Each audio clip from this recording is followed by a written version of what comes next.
You are listening to Latinx America, a podcast focused on highlighting catalysts who are using, leveraging, or creating technology to help our community achieve more. With your host, Adriana Flores Ragade. Thanks for joining us again. We captured Renzo Weber's story at the Caper Center's Latinx in Tech event. Renzo is the CEO and founder of SimCase, where he focuses on building casual games for the modern classroom that make higher ed and continuing education serious fun. He is a former management consultant and M&A advisor, and he also used his experience in higher education at Wharton to develop the idea for SimCase. We hope you enjoyed listening to his story. Renzo, thank you so much for joining us at Latinx America. Happy to be here.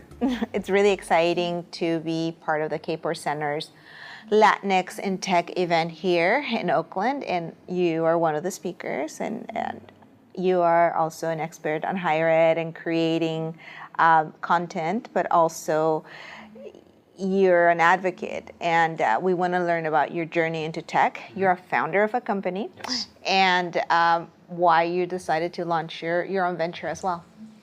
So my journey into tech was a roundabout one. I grew up in Miami, and so the Latin experience, Latinx identity is something that is powerful for me. Mm-hmm. But I ended up studying in New England, working in traditional industries, consulting, banking, but I was never fulfilled, right? And I think it's important to find something you love, and there you'll invest the 10,000, 15,000 hours, whatever it is. You'll think about it in the shower, and I wanted to be working at something that got me that excited. And I had dabbled a little bit, interned with universities, and so I had a sense that was my space. So I quit my banking job and went back to work at the university. This was specifically at the University of Pennsylvania. Mm-hmm. They had recently invested in Coursera, and so I knew there were people inside that were thinking about the future, and so that sort of empowered me to take that. That's a first risk, right? It was the first step along the journey. I found a mentor who was my boss, who allowed me to sort of explore the university and find the opportunity. And so I lived the industry, and I think that's super important. Tech is an enabler mm-hmm. in terms of disrupting industries, but you really need to understand your stakeholders. You need to understand sort of the dynamics with the power structures within those industries that you're interested in. And I did it working there. I spent my 2 years and said, you know what, my opportunity's in academics. Right, students weren't. There's a lot going on, sort of macro trend-wise, in terms of student debt, access through Moocs and YouTube and mm-hmm. the Google University that are just changing the expectations of students at the top universities, the Ivy League schools, to students who are at Southern New Hampshire University taking courses online. The students are demanding more. Right, if they're going to invest their time and their money and take on the debt, they want an experience that goes beyond what you can simply find online. And I felt that the traditional universities and there was no one delivering against it. And I'll say that I did my final thesis for my master's at USC was on Moocs and the relevance of traditional institutions. And the way I saw it, the research, was that traditional institutions are getting more and more expensive.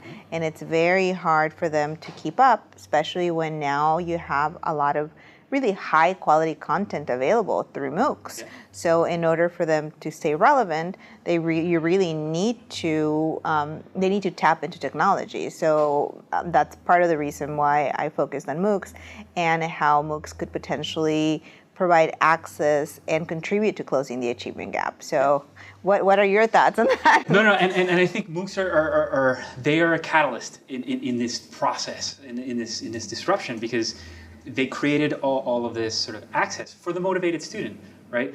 We sort of lived through that year of the MOOC, and then there's some of the disappointment, and now sort of more and more people are talking about how the students expect and demand more than a passive experience, right? They want to do more than watch the video, maybe take a quiz, and we were seeing that on campus, we were seeing it online, and that's where we came in, and that's what our decision to sort of found, right? So we felt, and we'd seen research for years about how active learning sort of was more powerful, it created better outcomes, students were more engaged, and none of the products out there really fit online. So the Cadillac of active learning, at least in the business education world, are the business cases, right? Harvard has a monopoly on that world, and it's just something that it doesn't work for an online instructor. It's hard to really manage in a virtual space.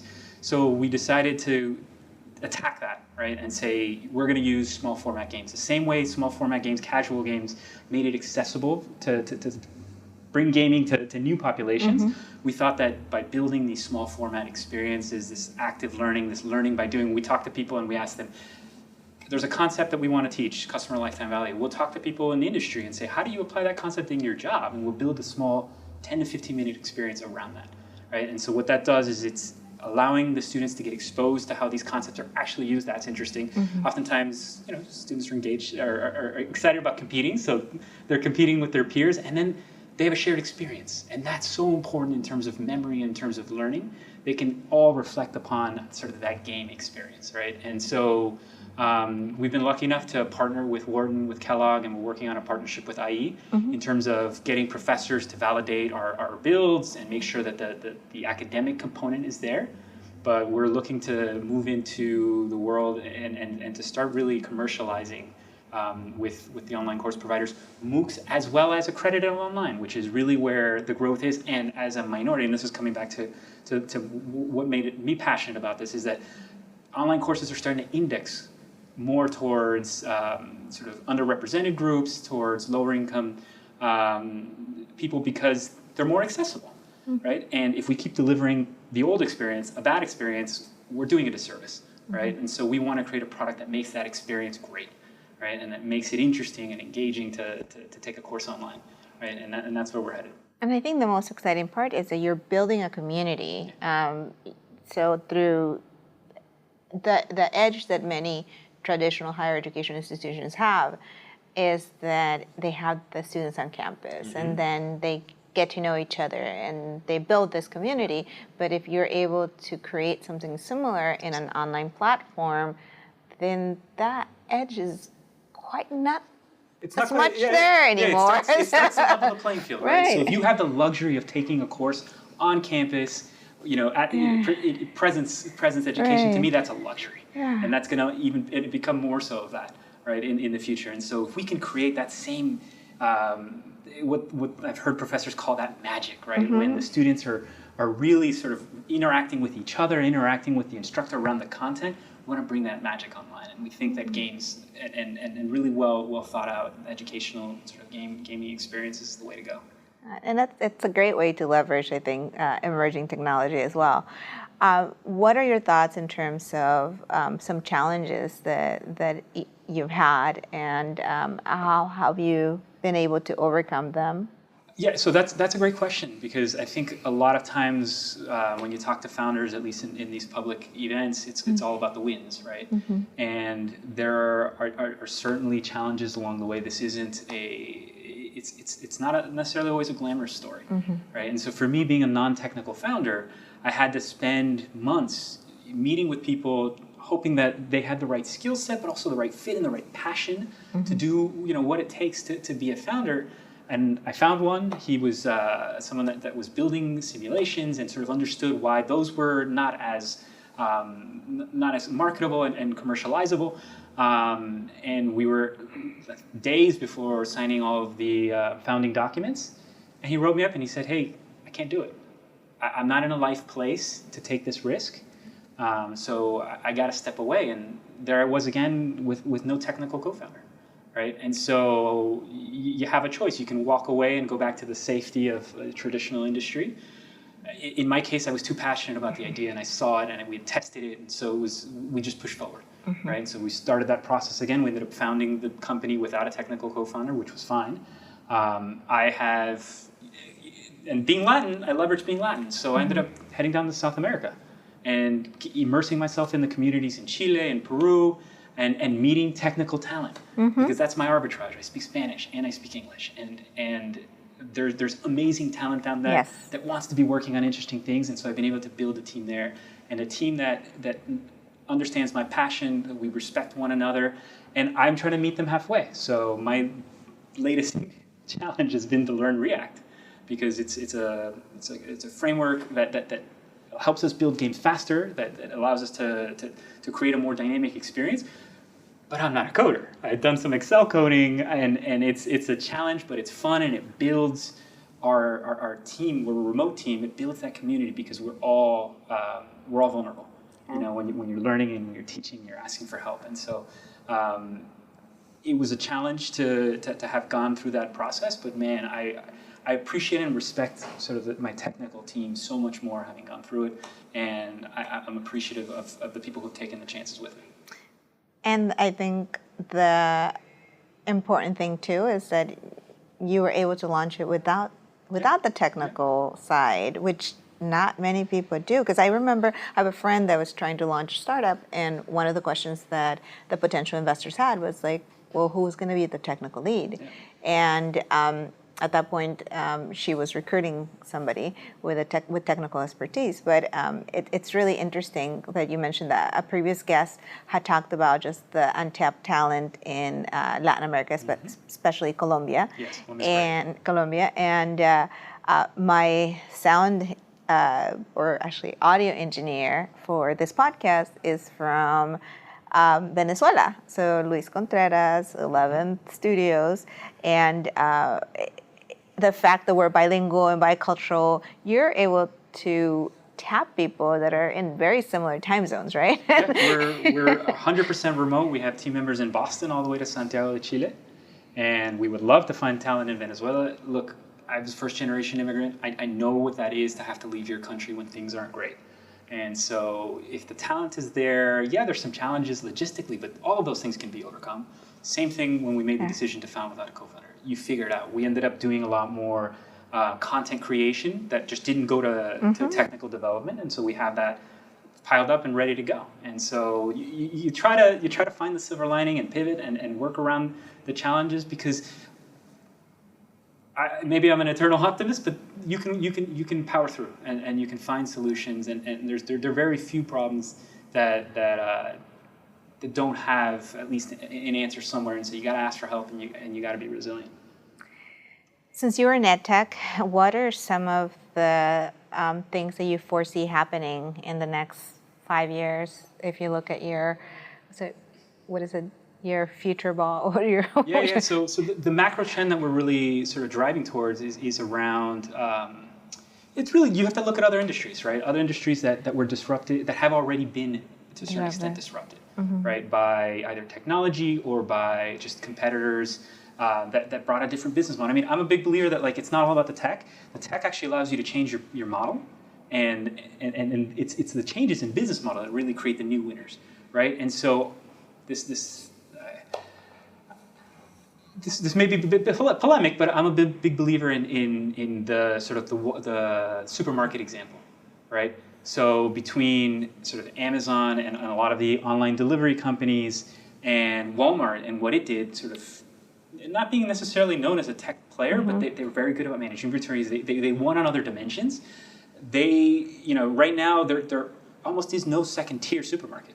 You have your top tier experiences, your Whole Foods, which now Amazon bought, and your Wegmans if you're out in the Northeast.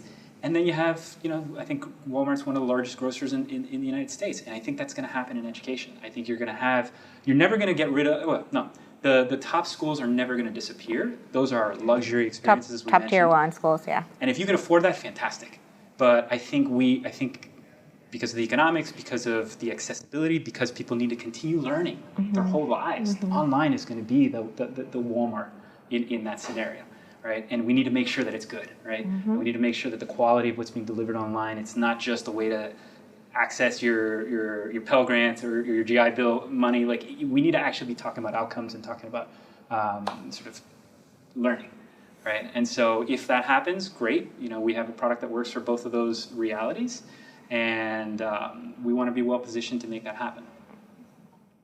Thank you. What are some options that people that are listening might have if they want to either go the way you went in terms of starting your own company, or maybe joining the industry, the edtech industry? Yeah, I'm a big believer in deep knowledge, right? And for me, it was going to work at the university and then figuring out the tech later.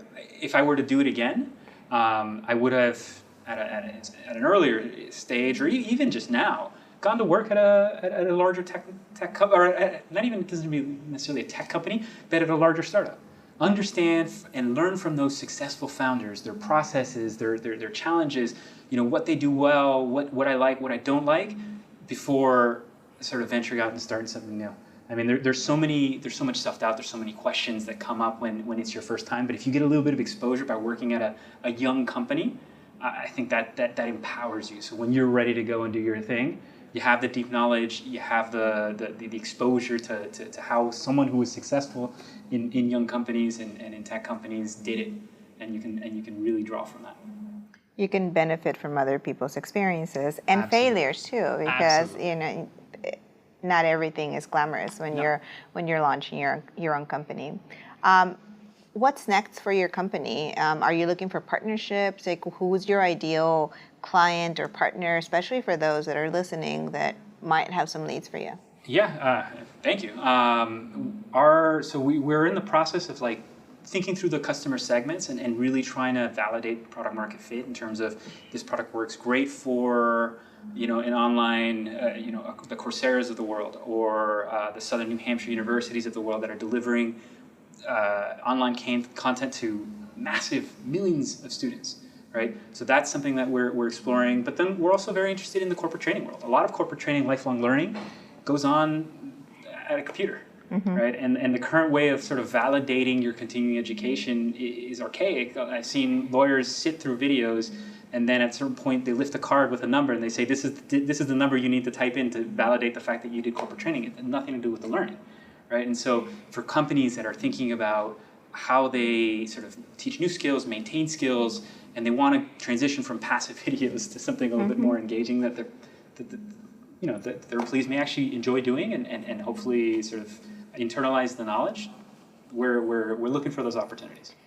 I just did a Title IX training, and it was so boring. Yeah. So another opportunity with higher education institutions in terms of partnering is many of them have mandated training also for their employees or for the students, actually, because I was taking a class, and that was a mandated training. So is there anything else that you'd like to share with our audience before ending our conversation? Yeah, one thing, and this is specifically to the non-technical founders, I will be completely candid. I feared the tech. I didn't understand what was going on in the black box until I signed up for Code Academy and started taking some classes. I started asking questions about architecture with our dev team. And I started to realize that it's not magic by any extent. And I think if you've had a little bit of exposure to logic, to games, you don't necessarily you don't need to become the person who programs it, but I think there's a lot of power in understanding how it works and the complexities, the true complexities behind it. And so I'd encourage any technical co-founder to sign up for a Code Academy, sign up for, I did a lot of work on this app called Grasshopper, which was phenomenal. It was mobile, so I could do it when I was on the train and in sort of my downtimes, and get as much of that exposure as you can, because it'll make you so much more powerful as a founder, as a non-technical founder, to have those conversations and know, you need to know everything that's going on in your business, and I think that's an important thing to do. And how can people find you? So we have a website online. It's www.simcase.io, and my email, renzo@simcase.io. Simcase at it. Well, good luck with you. the next flight for your company. Thank you for what you're doing, and we look forward to finding out how everything goes within the next year. Perfect. I really appreciate the opportunity. Thank you. Having worked in higher ed, I've really seen the field change tremendously over the years. I hope you enjoyed learning about Renzo, and if what he does resonates with you, you can connect with him directly through LinkedIn. Okay, now let's move on to the key term of the episode, which is blended learning. I found a long definition for blended learning on blendedlearning.org. So here's a condensed definition. Blended learning is in part any formal education program and integrated learning experience in which a student learns at least in part through online learning, with some element of student control over time, place, path, and/or pace. It is conducted in a supervised brick-and-mortar location away from home. SimCase is building games, which can increase learning engagement online, at work, or at home. So, if anyone in the higher ed world is listening to this episode, this would be a really interesting company to connect with. Before we end the episode, I once again want to remind you to please rate our podcast or leave a comment for us in whatever platform you use to listen to Latinx America. Thanks for joining us today. Don't forget to follow us on Facebook at Latinx America and on Twitter at America Latinx, or email any questions or ideas to latinxamerica@gmail.com. Gracias y hasta la próxima semana.